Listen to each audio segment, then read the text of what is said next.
जब तक मैं बोल रहा हूँ, जब तक कश्मीर से आवाज़ नहीं उठेगी, जिस जगह से ये निकल कर आए हैं, जब तक कश्मीर के लोकल मुस्लिम पॉपुलेशन इस पे आगे बढ़कर नहीं आएगी, क्योंकि बहुत कुछ करने की ज़रूरत है।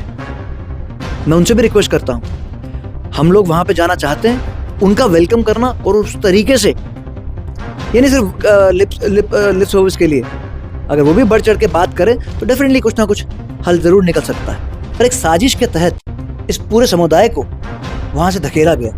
साजिश आप मतलब किसके लिए बोल रहे हैं? ये तो सब जाहिर है वहाँ पे। देखिए, जो साजिश हुई डेफिनेटली पाकिस्तान के थ्रू हुई। जो मैं कहूँगा कि कुछ जयचंदों को हायर किया गया, क्योंकि फारूक साहब जैसे लीडर से ऐसी बात उम्मीद हम नहीं कर सकते। जैसे उन्होंने कहा है, कौन मना कर रहा है, कब जाएंगे, कब आएंगे। उनके दौर पे तो हाल हुआ है, और आज पूछ रहे कब आएंगे ये लोग, क्यों नहीं आते। अभी जी मैंने सुना भी है, मैंने पढ़ा भी है, और जब भी हम स्टोरी कवर करने जाते हैं जगती में, बुजुर्गों के मुंह से कहते हैं कि कश्मीर से जब लाइन हुए थे सब, तो वहाँ पर ना 3 बातें बोली जाती थी, 3 वर्ड्स बोले जाते थे, जलिफ, गलिफ या रलिफ। इनका मतलब क्या है आखिरकार? नमस्कार, आप देखिए यूनिवर्सल न्यूज टाइमलाइन। जिस तरीके से आप लोग जानते हैं कि 19 जनवरी जो है वो किसी को भी भूलता नहीं है। 36 साल हो चुके हैं विस्थापित कश्मीरी पंडितों को घाटी से यहाँ पर आए हुए, लेकिन अब विस्थापित कश्मीरी पंडित जो है वो सड़कों पर हैं। वो कहते हैं कि हमें अपनी घाटी में वापस बसाया जाए। केंद्र सरकार ने भी बहुत वादे किए, और जो इस समय मौजूदा सरकार है जम्मू कश्मीर में, नेशनल कॉन्फ्रेंस की, उन्होंने भी जो है वो काफी वादे किए। इस समय हमारे साथ खास बातचीत करने के लिए मौजूद हैं अभी बकाया जी अपनी पार्टी से। अभी जी कैसे देखते हैं, 36 साल हो चुके हैं विस्थापित कश्मीरी पंडितों को अपने ही घर से बाहर हुए हुए। नेशनल कॉन्फ्रेंस कहती है हम बसाएंगे, केंद्र सरकार कहती है हम बसाएंगे, बोलते बोलते 36 साल बीत गए। देखिए, ये बहुत अफसोस की बात है। आज कश्मीरी पंडित समुदाय को विस्थापित हुए 36 साल हो गए हैं, और जब विस्थापन हुआ था वो किन परिस्थितियों में हुआ था वो हम सब जानते हैं।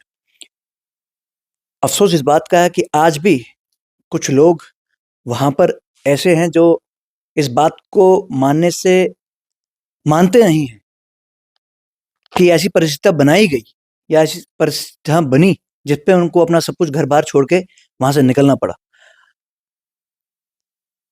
कुछ कहते हैं कि यहाँ पर बसाया गया उनको, या भेजा गया जगमोहन जी के थ्रू या किसी और के थ्रू, पर ये नहीं समझते कौन आदमी अंधेरे में कुएं में छलांग मारेगा, जिनके 4 मंजिला घर, जिनकी जमीनें, जिनका सब कुछ घर बार सब कुछ वहां था, अपनी मन की शांति, वो छोड़ के बंदा कोई ऐसे आ जाएगा? अपना घर तो कोई नहीं अपना घर तो कोई छोटा सा भी हो वो भी नहीं छोड़ता।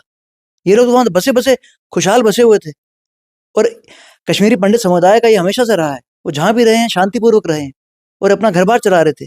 पर एक साजिश के तहत इस पूरे समुदाय को वहां से धकेला गया। साजिश आप मतलब किसके लिए बोल रहे हैं, किसने की साजिश? ये तो सब जाहिर है वहां पे। देखिए, जो साजिश हुई डेफिनेटली पाकिस्तान के थ्रू हुई। जो मैं कहूंगा कि कुछ जयचंदों को हायर किया गया उन पड़ोसी मुल्क ने, और यहाँ पर एक साजिश के तहत जो एक प्लान किया गया कि इस गुलदस्ते में जो सिर्फ एक ही रंग के फूल रखे जाएं और बाकी रंग के जो फूल हैं उनको नेस्ते नाबूद कर दिया गया। तो मैं तो कहूँगा कुछ भेड़ियों को हायर किया गया, उनको हायर किया गया और यहाँ भेजा गया। जब उन्होंने ये गुलदस्ता और ये जो जंगल था उसको, एक जो फूल थे, बाकी सिर्फ सफेद फूल रखे वहां पे, बाकी सब फूलों को तहस नहस कर दिया। और जब वो भेड़िया आदमखोर हो गया, तब उसके सामने ऐसा कुछ नहीं रहा कि ये सिर्फ इसी को नेस्ते नाबूद करना था या इसको नेस्ते नाबूद करना था। फिर उसके जब आदमखोर भेड़िया होता है, जब उसके मुंह में खून लग जाता है तो उसके सामने जो भी आता है उसको वो खा जाता है। तो यही वहां पर हाल हुआ। षड्यंत्र डेफिनेट रचा गया। अगर कश्मीरी पंडितों को वहां से निकल के आना पड़ा तो वो यही था कि वो एक पर्टिकुलर कम्युनिटी को बिलोंग करते थे, पर्टिकुलर रिलीजन को बिलोंग करते थे। अदरवाइज ऐसा तो कुछ नहीं था। आप भी पॉलिटिकल पार्टी से हैं जी। और वरिष्ठ नेता हैं अपनी पार्टी से। जी। 36 साल हो चुके हैं। अपनी पार्टी का क्या स्टैंड रहा है कि विस्थापित कश्मीरी पंडितों को वापस घाटी में वापस पहुंचाया जाए? देखिए, अपनी पार्टी जब से बनी है, और अगर आपने देखा हो इस इलेक्शन में जो हमारा मैनिफेस्टो था उसमें भी हमने यही कहा था कि अपनी पार्टी चाहती है कश्मीरी पंडित वापस जाए। जी। पर जो कश्मीरी पंडित वापस जाए वो अपने शर्तों पे जाएगा। जी। अपनी टाइमलाइन पे जाएगा, क्योंकि विस्थापन ये अपनी मर्जी से नहीं होकर आया था। ये ऐसा कौन सा मुल्क होगा जहां पे अपने ही मुल्क में हम लोग 36 साल से रिफ्यूजी बन के घूम रहे हैं, और आवाज कोई उठाए तो उसकी आवाज सुनवाई नहीं हो रही है। हमें तो जो ये गवर्नमेंट आई थी बीजेपी की सेंटर में, इससे बहुत उम्मीदें थी, पर क्या हुआ? कश्मीरी पंडितों को सिर्फ निराशा हुई। कश्मीरी पंडित समुदाय पे सियासत जरूर होती है, रोटियां जरूर सेकी जाती हैं, पर उनका हल निकालने की कोई बात नहीं आ रही। अपनी पार्टी का ये मानना है, अपनी पार्टी का ये मानना था कि एक एपेक्स कमेटी बने जिसमें सब रिप्रेजेंटेशन हो, चाहे वो कैंप के हो, नॉन कैंप के हो, बाकी पॉलिटिकल पार्टीज के लोग हों। क्यों, मुद्दा तो कश्मीरी पंडितों का है ना। चाहे आप भी कश्मीरी पंडित हो या कोई और भी कश्मीरी पंडित होगा, उसका मुद्दा यही है कि मैं किस तरीके से वापस जाऊंगा।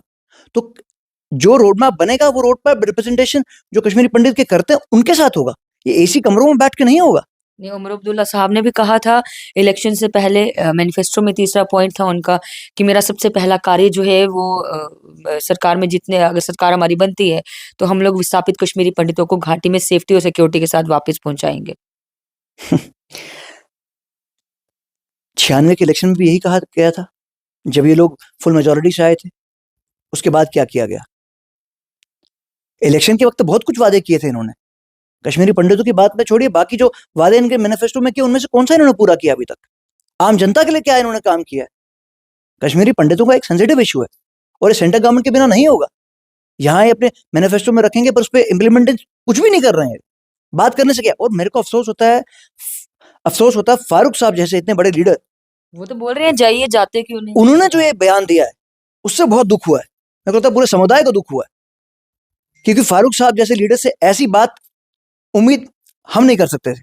जैसे उन्होंने कहा है, कौन मना कर रहा है, कब जाएंगे, कब आएंगे, कब आएंगे? उनके दौर पे तो ये हाल हुआ है, और आज पूछ रहे कब कब आएंगे ये लोग, क्यों नहीं आते? क्या वहां पर जो ये टारगेट किलिंग हो रही है, अभी भी हो रही है? रिसेंटली हमारे कितने साथियों को वहां पे नाम पे और चुन के मारा गया है, तो उस पे बात ही कोई नहीं करता है। आज देखिए, कश्मीरी पंडित समुदाय फिर से एकजुट होने की वैसी कोशिश कर रहा है कि आवाज सुनी जाए। अभी आपने पिछले दिनों देखा होगा, जगती में जी, एक भव्य समारोह हुआ, यज्ञ भी किया गया कि एक 36 साल हो गए हैं आज। तो लोग ये चाह रहे थे कि हम कलेक्टिव यूनिटी से बात करें, और क्योंकि बड़ी बातें की जाती हैं, इनके बड़े गुट हैं, बड़े गुट। अरे गुट नहीं है। कश्मीरी समुदाय जब 36 साल पहले पलायन हुआ तो अलग अलग जगह बसा है, तो जहां जहां वो बसा, वहां वहां उन्होंने अपने सर्वाइवल के लिए अपने ऑर्गेनाइजेशंस बनाई, तो क्यों नहीं बनाएंगे? अगर वो ऑर्गेनाइजेशंस बनाएंगे नहीं, तो कश्मीरी पंडितों की आवाज कौन उठाएगा? मुद्दा तो वही है ना, मुद्दा तो एक है। मुद्दा ये है कि किस तरीके से हम लोग अब वापस जाएंगे। जी, देखिए, जो लोग सुकून अपना खो चुके हैं, अभी देखिए आप किस हालत में रह रहे हैं। जगती आप देख लीजिए, जगती एक बनाया गया था इनको, एक सहारा के टेंटों से निकाल के वहां, ये तो आज टेंटों से बदतर हो गया। इनके रेनोवेशन की बात करें, देखिए हमारे पास प्लान्स है, short term, long term. Short term है इनकी, जो अभी अभी जहां पे रह रहे हैं वहां तो सहूलियत दीजिए। पानी का बुरा हाल है, बिजली का बुरा हाल है, पीने के पानी की कितनी किल्लत है आप देखिए। लास्ट टाइम जब मैं इनकी रिप्रेजेंटेशन लेके सेक्रेटरी, कमिश्नर सेक्रेटरी साहब के पास गए, वो हैरान हो गए, कितने सालों पीने का पानी नहीं है। तब जाके ट्यूबवेल सैंक्शन हुए, रोड्स नहीं थी। जहां पे रह रहे हैं उसकी रेनोवेशन की कोई बात नहीं हो रही है। इसीलिए सब इकट्ठे हुए थे कि भाई बात है, अगर हम जाएं तो हमसे बात करके प्लान बनाया जाए। उसके बिना तो ऐसा होगा नहीं। उसके बाद तो ये अभी चली रही है आई वॉश, और ये बातों पे टाइम पास करते रहे। अभी जी मैंने सुना भी है, मैंने पढ़ा भी है, और जब भी हम स्टोरी कवर करने जाते हैं जगती में, बुजुर्गों के मुंह से कहते हैं कि कश्मीर से जब लाइन हुए थे सब, तो वहां पर ना 3 बातें बोली जाती थी, 3 वर्ड्स बोले जाते थे, सलिव, गलिव या रलिव। इनका मतलब क्या है आखिरकार? देखिए, जब ये पलायन हुआ, तो जब वहां पे एक जो हेट्रेड की भावना और जो एक खौफ का माहौल जमा पैदा हुआ, उसमें यही 3 लाइनें कहा जाती थी, सलिव, गलिव या रलिव। उसमें था कि भाग जाओ या कन्वर्ट हो जाओ या अपनी याद मरो। ये 3 चीजें वहां पे थी। उस खौफ को, जब आपके घर के बाहर पोस्टर लगते थे यू आर नेक्स्ट, तो आप सोचे वो खौफ क्या होता था कि आपके हस्बैंड या आपके ब्रदर या आपके वाइफ बाहर काम पे जा रहे हैं, और वो वहां पे आपका हिट लिस्ट पे नाम आया हुआ है। वो डर था कि वापस आएंगे कि नहीं आएंगे। या रात को वहां पे लोग निकलते थे, आवाजें निकलती थी कि भाग जाओ नहीं तो मारे जाओगे। कितने नारे लगते थे कि अपनी औरतों को छोड़ के यहाँ चले जाओ, भाग जाओ यहाँ से। तो वो चीज़ें उस टाइम, देखिए मैं भी बड़ा छोटा था, मेरे पिताजी यहाँ के डिवकॉम थे। हम रात को, क्योंकि वहाँ से जो निकल के आते थे वो सीधा यहाँ पर आते थे, हमारे घर के बाहर उनकी गाड़ियाँ पार्क होती थी, ट्रक्स में आते थे या बस में आते थे। तो वो खौफ का माहौल मेरे मेरे तो अभी भी सेंस उसमें है कि कितने वो डरे हुए और किस सहमे तरीके से वो लोग वहाँ आते थे। और फिर मेरी मम्मी, मेरी दादी उनको बोलते थे इनको कभी चाय दो, इनको पानी दो, इनको कहीं ना कहीं रखो। तो मेरे डैडी को बोलते थे इनको सेटल करो, कहाँ सेटल करेंगे। तो किस तरीके से उस टाइम पे ये फिर किस तरीके से टेंट बनाया या कहाँ पे इन्होंने जो बिल्डिंग्स थी उनमें इनको एडजस्ट किया गया। तो वो खौफ तो मेरे मेरे से अभी तक नहीं जा रहा कि मैंने रिसीविंग एंड पे यहाँ पे थे हम लोग, जो वहां पे फर्स्ट हैंड उसका फेस कर रहे थे, उनके पे क्या हाल बुरी हुई। मेरे कजन्स, मेरे चाचा जी यहाँ तो वहां पे थे, वो किस तरीके से यहाँ पे आके बताते थे कि लोग, मेरे दोस्तों की आंखें चेंज हो गई हैं। या हमारे कजन जो आते थे वो बताते थे कैसे लोग जो एक दूसरे के साथ आप खाना खाते हो और आज एक दूसरे के खिलाफ आप षड्यंत्र रच रहे हो। तो वो बहुत दुखित टाइम था और बहुत क्या बोलूं, बहुत अफसोस होता है आज भी उस टाइम को सोचते हुए, रोंगटे खड़े हो जाते हैं। तो उस टाइम जो हमारे बुजुर्गों ने जो हमारे उस टाइम जो जिन्होंने ये सहा है, देखो उसका कोई भरपूर कोई मुआवजा नहीं हो सकता। अभी जी कश्मीरी पंडित ऑर्गेनाइजेशन द्वारा एक प्रेस कॉन्फ्रेंस की गई है 2 दिन पहले। उन्होंने बोला है हम अपने घर तो वापस जाएँगे और जिनसे हम निकल कर वो जो दौर था, वहाँ से निकल कर आए थे, लेकिन हम लोग उन लोगों के साथ नहीं रहेंगे। क्या कुछ कहेंगे उसको लेकर? देखिए जो ये मैंने पूरी प्रेस कॉन्फ्रेंस देखी नहीं, बट प्रेस कॉन्फ्रेंस जो मैंने सुना था वो इसमें बात हुई। देखिए मैं इस पे आपको जरूर एक बात बोलना चाहूंगा। जब यह प्रोटेस्ट हुआ यहाँ पर 7 घंटे कश्मीरी पंडित समुदाय वहां पर, वहां सारे लोग थे, 7 घंटे पूरा ट्रैफिक बंद हुआ। उसके बाद एक आश्वासन मिला मिला गया था। इनकी क्या डिमांड थी कि हम अपना मेमोरेंडम या जो हमारी डिमांड है एलजी साहब से रखना चाहते। क्या गलत बोल रहे थे। आज 36 साल के बाद जब एक इतने बड़े भव्य महायज्ञ का आयोजन होता है, उसके बाद ये डिमांड रखी जाती है कि हम एलजी साहब को मेमोरेंडम देंगे, तो इसमें कौन सी बड़ी बात है। 7 घंटे के बाद आश्वासन मिला कि मैम आएंगे और वो आपसे बात करेंगे। आपका जो रास्ता बंद था वो टूटा। मैडम आए, उन्होंने आश्वासन दिया कि 2 दिन बाद एलजी साहब से आपकी मुलाकात होगी। आज 4 दिन हो गए, एलजी साहब से कोई मुलाकात नहीं हुई।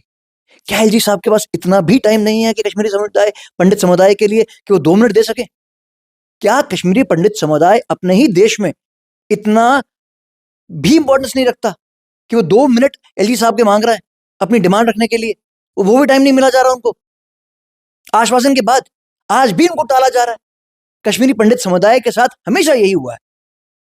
जब भी वो अपनी बात करने जाते हैं तो कोई ना कोई इधर उधर की गेम खेल के उनका जो मेन मुद्दा होता है उसको भड़का दिया जाता है। जो आपने दूसरा बोला, देखिए कश्मीरी पंडित समुदाय को जो कश्मीर जाना है जी। वो तो कश्मीर में ही रहना है। जो डिमांड होमलैंड की है वो कश्मीर में होमलैंड की है। तो अब ये हमें देखना है कि गवर्नमेंट हमारे को किस तरीके से फैसिलिटेट करेगी वहां पर। हम तो जाने के लिए तैयार हैं, पर जाने के लिए हमारे को आप कहाँ रखोगे? ये बोलते अपने घरों में जाओ। जिन्होंने घर बेच दिए हैं, जिनके घर वहां पे गवर्नमेंट ने कब्जा किया हुआ है, जो घर जल चुके हैं, वह कहाँ जाएंगे? इसलिए एक जगह की बात हो रही है कि वहां पे बसाया जाए। जब यहाँ पे गवर्नमेंट स्कीम दे रही है 5-5 मरले की, जिनके पास घर नहीं है, हम लोग तो अपने घर से निकाले गए हुए हैं। आपको लगता है वो 5 मरले ज़मीन भी मिली?